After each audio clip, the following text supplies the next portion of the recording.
It's time to clear the air. And we end this week in the way it began, with America's resident dunce, Sarah Palin, scraping the barrel of her long-deceased mind and using her all-time favourite analogy in an attempt to sound intelligent about the national debt. Our free stuff today is being paid for by taking money from our children and borrowing from China. When that note comes due, and this isn't racist, so yeah, try it anyway. This isn't racist, but it's going to be like slavery when that note is due. It'll be like slavery. Given her well-established reputation as a world-class idiot, it's hardly surprising that she should choose to mention slavery in a way that is abominable to anyone who knows anything about its barbaric history. So here's an example. One of the most comprehensive first-person accounts of slavery comes from the personal diary of a man called Thomas Thistlewood, who kept copious notes for 39 years.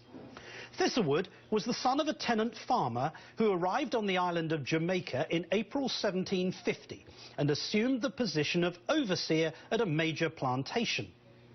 What is most shocking about Thistlewood's diary is not simply the fact that he assumes the right to own and possess other human beings, but is the sheer cruelty and brutality of his regime.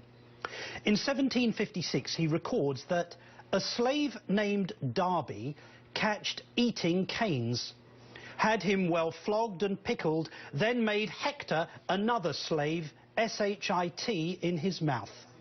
This became known as Darby's dose, a punishment invented by Thistlewood that spoke only of the slave owner's savage and inhumanity.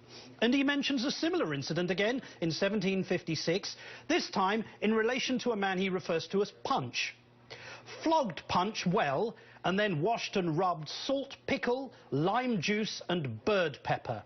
Made Negro Joe piss in his eyes and mouth. I could go on, but you get the point. When Mrs. Palin invokes slavery, she doesn't just prove her rank ignorance. She confirms that if anyone truly qualified for a dose of discipline from Thomas Thistlewood, then she would be the outstanding candidate. Thanks so much for watching. Ed Schultz is next.